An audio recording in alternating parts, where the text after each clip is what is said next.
Bonjour chers amis, c'est avec beaucoup de joie que je vous retrouve en ce moment de culte. Et mon épouse se joint à moi pour partager, pour vous saluer chaleureusement. J'aimerais commencer en partageant ce psaume 121, un psaume bien connu. Je lève les yeux vers les montagnes. D'où me viendra le secours? Le secours me vient de l'Éternel qui a fait les cieux et la terre. Il ne permettra point que ton pied chancelle. Celui qui te garde ne sommeillera point. Voici, il ne sommeille ni ne dort, celui qui garde Israël. L'Éternel est celui qui te garde. L'Éternel est ton ombre à ta main droite. Pendant le jour, le soleil ne te frappera point, ni la lune pendant la nuit. L'Éternel te gardera de tout mal. Il gardera ton âme. L'Éternel gardera ton départ et ton arrivée dès maintenant et à jamais. Un psaume réconfortant, un psaume encourageant, un psaume que personnellement j'aime beaucoup, qui me rappelle combien Dieu est là avec nous en tout temps, tout au long de notre chemin de vie. Je vous invite à prier. Voilà, Seigneur, nous sommes là devant toi, dans la reconnaissance et dans la joie. Merci Seigneur, parce que tu es là présent au milieu de nous et nous voulons t'accueillir et te dire merci de partager ces moments avec nous. Merci pour ton amour, pour cet amour que tu as manifesté en ton Fils Jésus-Christ. Merci aussi pour l'Esprit Saint que tu as envoyé, qui est là avec nous, qui nous accompagne. Alors vraiment, permets-nous de vivre ces moments sous ta grâce et ta bénédiction. Amen. Voilà, mais avant tout, voilà, je veux en tout cas avec mon épouse vous remercier pour les prières, pour les marques d'affection, les encouragements que les uns et les autres vous nous faites au travers de ce moment un peu particulier. Maintenant, on veut aussi partager avec vous un peu de nouvelles. Hein. C'est vrai que si on est confiné, mais vous le savez, hein, l'action de l'Armée du Salut et du poste de Bruxelles Centrale, l'action sociale continue, hein, et c'est même peut-être un peu plus développé, parce que voilà, nous faisons actuellement des colis alimentaires, on fait des sacs pique-nique pour les personnes 2 fois par semaine, le mardi et le vendredi, et puis on a aussi l'occasion de leur donner du thé, du café, du jus, de la soupe, même des vêtements. Et cette semaine-ci, on a pu leur donner aussi des sacs d'hygiène avec une brosse à dents, un dentifrice, un shampoing. Et voilà, voilà, nous sommes étonnés de voir quand même ce besoin, parce que c'est vrai que nous avons de plus en plus de personnes qui viennent, et c'était la 190 mardi passé, hein. Ce vendredi, ils étaient un peu moins, mais voilà, on suppose que c'est aussi dû au commencement du Ramadan. Hein, plusieurs ne sont peut-être pas venus. Et je vous invite vraiment aussi à penser à tous ceux qui vont commencer ce temps de Ramadan. Hein, voilà, je vous invite aussi à prier pour ces hommes, ces femmes, hein, qui veulent prendre ce temps. Et voilà, de les bénir. Hein, et je veux aussi remercier toute une équipe, hein, qui est là, qui fait qui confectionne des masques, hein, des masques en tissu, hein, pour offrir justement aux personnes de la rue. C'est là le but, hein, c'est que les personnes de la rue puissent avoir un masque. Et on a commencé une première distribution cette semaine. Hein, on a pu donner un masque et un flacon de gel hydroalcoolique. Hein, et on leur a proposé de ramener la semaine prochaine leur masque pour qu'on puisse faire un échange pour ceux qui ne savaient pas le laver eux-mêmes, hein, afin qu'il y ait une tournante. Voilà, donc il y a toutes des petites mains qui sont là bien actives, que ce soit pour couper le tissu, pour les assembler, pour le coudre, hein, et puis pour les mettre aussi en sachet, pour les distribuer. Alors on veut vraiment remercier non seulement toute l'équipe du phare pour les repas et tout ça, mais aussi toute cette équipe qui est là pour donner les masques et tout ce qui a besoin dans ce moment. Merci aussi pour les autres qui nous soutiennent dans la prière au travers de toute cette action. Et vraiment, je vous invite à prier qu'il y ait un message qui passe au travers de ces dons. Qu'au travers d'un sourire, d'une parole, les personnes qui viennent puissent réaliser que tout cela, nous le faisons dans l'amour du Père, dans l'amour de notre Dieu et de son Fils Jésus-Christ. Voilà un peu pour les informations du poste. C'est pour vous dire combien le poste continue à vivre malgré tout. Et puis, on veut persévérer et on compte sur vous aussi pour votre soutien dans la prière et dans les besoins que nous pouvons avoir. Voilà, on aimerait continuer ce moment de culte et voilà, je vous invite à un peu réfléchir. On va aborder dans le livre de Josué, le chapitre 1. On va le lire ensemble. Josué, chapitre 1.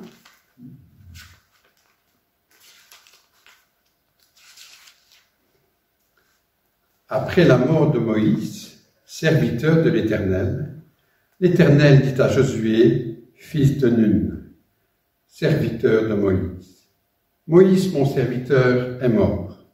Maintenant, lève-toi, passe ce Jourdain, toi et tout ce peuple, pour rentrer dans le pays que je donne aux enfants d'Israël. Tout lieu que foulera la plante de votre pied, je vous le donne, comme j'ai dit à Moïse. Vous aurez aussi pour territoire, depuis le désert, le Liban, jusqu'au grand fleuve, le fleuve de l'Euphrate, tout le pays des Essiens, et jusqu'à la grande mer vers le soleil couchant. Nul ne tiendra devant toi. Tant que tu vivras, je serai avec toi, comme j'ai été avec Moïse. Je ne te délaisserai point, je ne t'abandonnerai point. Fortifie-toi, prends courage, car c'est toi qui mettras ce peuple en possession du pays que j'ai juré à leur père de leur donner.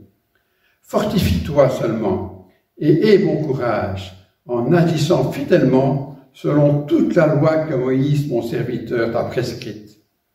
Ne t'en détourne ni à droite, ni à gauche, afin de réussir dans tout ce que tu entreprendras. Que ce livre de la loi ne s'éloigne point de ta bouche, médite-le jour et nuit pour agir fidèlement selon tout ce qui est écrit. Car c'est alors que tu auras du succès dans les entreprises, c'est alors que tu réussiras. Ne t'ai-je pas donné cet ordre? Fortifie-toi et prends courage. Ne t'effraie point et ne t'épouvante point, car l'Éternel ton Dieu est avec toi dans tout ce que tu entreprendras.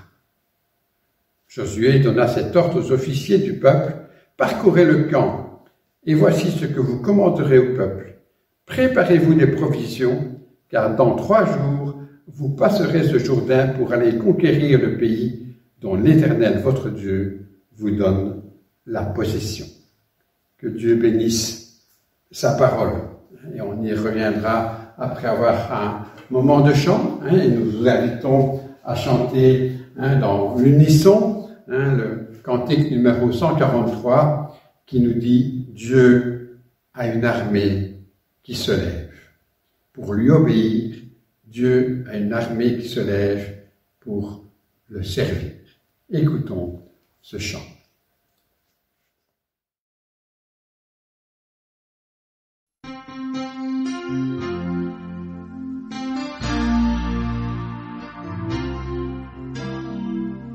Dieu a une armée qui se lève pour lui obéir.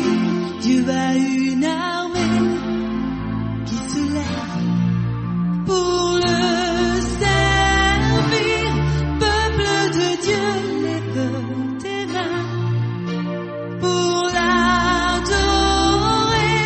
Peuple de Dieu, ouvre ta bouche. Dieu veut parler.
Voilà, un récit interpellant, hein, en réfléchissant à ce passage et puis aussi un peu à ce chant de Dieu a une armée. C'est vrai que je me dis, mais voilà, ici Josué est invité à se mettre aussi en route avec une armée. Hein, mais c'est vrai que je me dis, voilà, quelle est l'armée de Josué?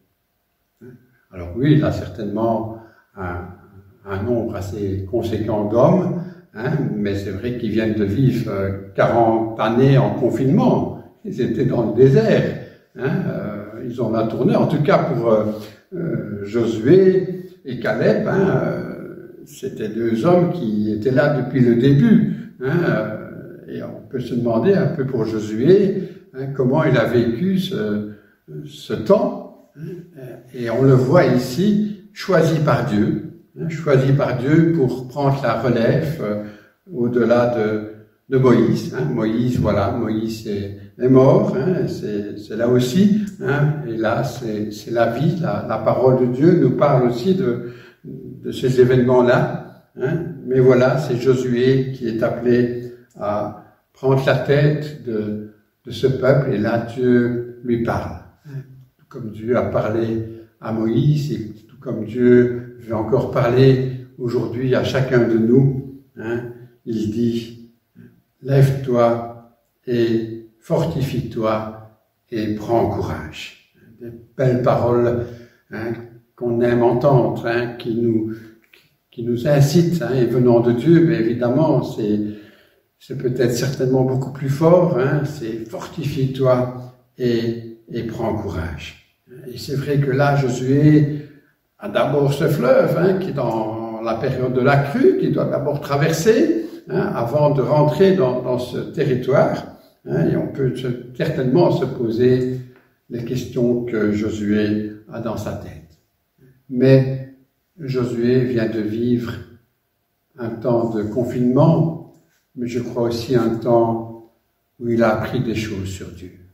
Il a vu Moïse, il l'a suivi, il l'a accompagné, au vu de la responsabilité qu'on lui confie. Mais je crois que, voilà, le temps de confinement est pour nous aussi quelque chose qui doit peut-être nous interpeller. On va peut-être vivre plus ou moins 40 jours de confinement. Il y aura évidemment après un après-confinement, une évolution.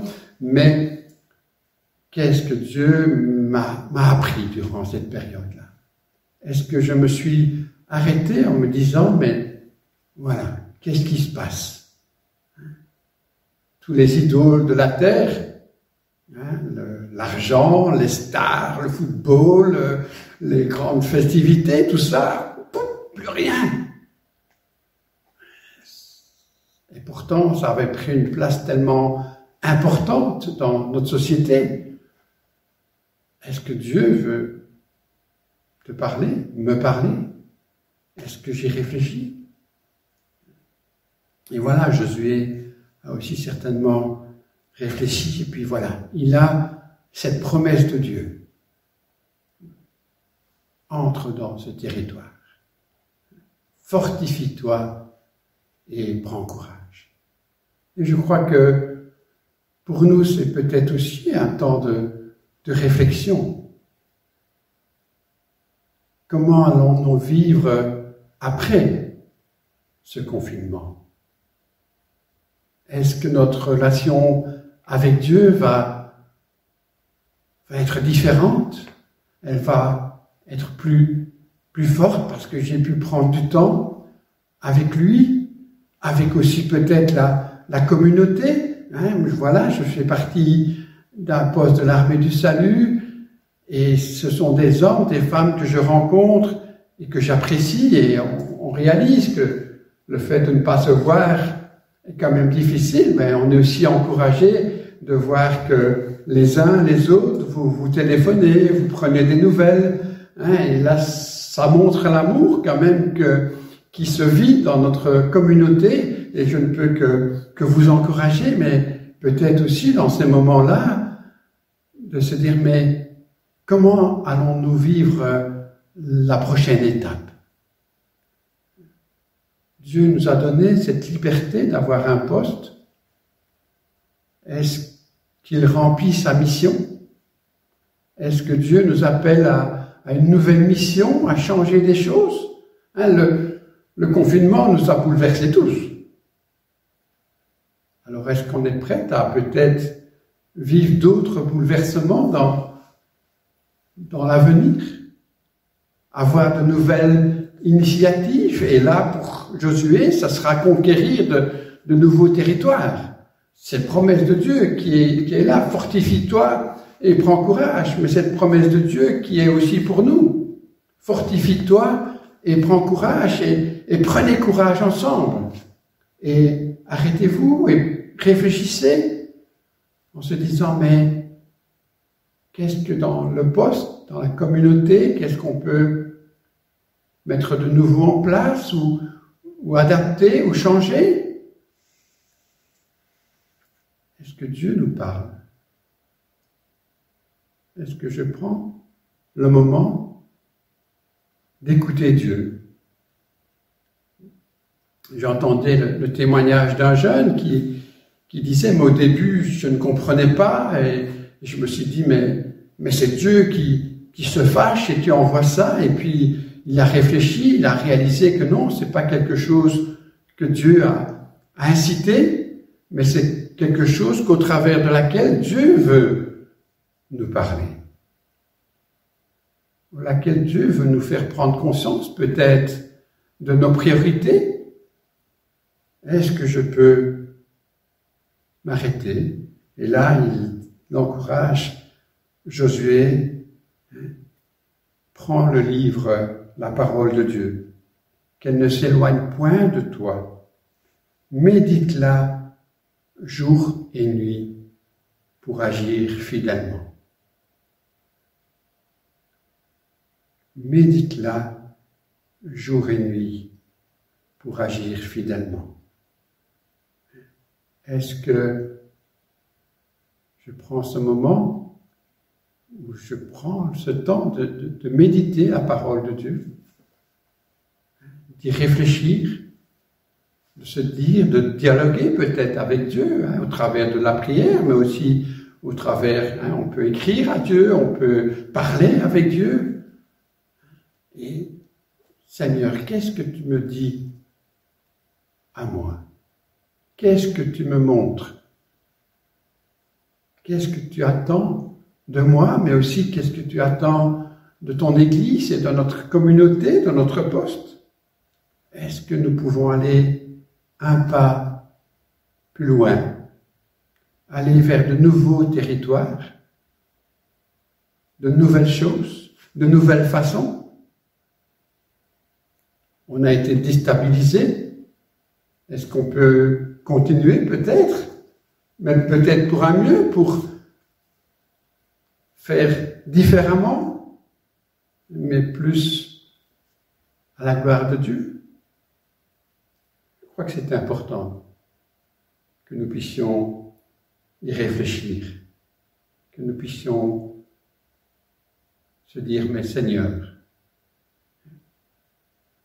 que veux-tu de moi? Est-ce que tu m'appelles à un nouveau service? Est-ce que tu m'appelles à quelque chose de différent? Est-ce que je suis prêt à t'obéir? Et là, tu me donnes ces paroles, fortifie-toi et aie bon courage, en agissant fidèlement selon toute la parole. Ne t'en détourne ni à droite ni à gauche, afin de réussir dans tout ce que tu entreprendras. Est-ce qu'on est conscient de cette promesse que Dieu nous donne pour l'avenir, pour le futur? Le confinement, il ne va pas être éternel. Dieu est éternel. Mais le confinement ne l'est pas. Il y aura une nouvelle étape. Et là, il nous dit, si tu serres ta parole dans ton cœur, si tu marches dans la confiance, fortifie-toi dans la foi que je serai avec toi. Ne t'effraie point, ne t'épouvante point, car l'Éternel, ton Dieu, est avec toi dans tout ce que tu entreprendras. Toutes des paroles qui s'adressent à nous ce matin. Ayons confiance. L'Éternel, ton Dieu, est avec toi. Il est avec toi dans tout ce que tu entreprendras. Si évidemment tu l'entreprends dans l'écoute de la parole, dans la marche avec Dieu, dans l'écoute de l'Esprit. Et là, je fais appel à chacun d'entre vous. Réfléchissez et peut-être écrivez quelques lignes. Qu'est-ce que Dieu me dit dans ce moment? Que vous pourrez peut-être en témoigner, mais aussi dire, mais voilà, Dieu m'a parlé, est-ce que je vais y aller? Aller là parce qu'il nous promet une terre, un nouveau territoire, de nouvelles choses. Les choses anciennes sont passées. Regardons toutes choses nouvelles en Jésus-Christ. Jésus est venu pour que nous puissions vivre en nouveauté de vie. Et en nouveauté, ça veut dire peut-être qu'il faut accepter que de nouvelles choses se fassent chaque jour, régulièrement. Ne pas rester dans les traditions. Est-ce que, ensemble, nous pouvons y aller?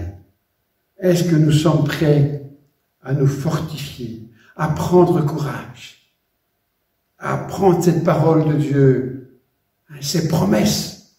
Seigneur, tu nous demandes, tu nous invites. Alors vraiment, je vous invite à réfléchir ces jours-ci, l'écrire. Si vous voulez déjà le partager, vous avez notre adresse mail qui apparaît, donc n'hésitez pas à nous écrire. Mais voilà, Dieu nous aime, Dieu nous invite à entrer dans une nouvelle période. Ayons confiance en lui. Ayons courage. Fortifions-nous. Encourageons-nous les uns les autres. Fortifions-nous dans sa parole, dans la présence de Dieu. Je vous invite à prier. Voilà, Seigneur notre Dieu, nous te disons merci. Merci Seigneur parce que tu es là dans ce qu'on vit aujourd'hui, mais tu prépares des choses pour demain. Alors Seigneur, aide-nous à être à ton écoute. Aide-nous à être confiants. Aide-nous à nous fortifier, à prendre courage, et qu'ensemble, nous puissions aller plus loin avec toi, en toi, pour toi. Seigneur, ton amour est tellement merveilleux, tellement grand. Alors vraiment, reçois toute la reconnaissance de nos cœurs. Reçois toute l'adoration qui te revient. Merci d'être là avec chacun, chacune aujourd'hui. Merci aussi de nous accompagner et de nous aider à prendre ce temps à ton écoute. Seigneur, que vraiment ta grâce, que ta paix, que ta force, que ta joie reste et demeure avec chacun. Amen. Amen. Que le Seigneur vous bénisse. Je vous invite à chanter ou écouter ce cantique que vous connaissez bien, mais qu'on a eu à cœur de partager avec vous, le 299 dans l'unisson Que la grâce de Dieu soit sur toi pour t'aider à marcher dans ses voies. Reçois tout son pardon et sa bénédiction. Va en paix, dans la joie, dans l'amour. Que le Seigneur vous fortifie et vous donne bon courage. À bientôt.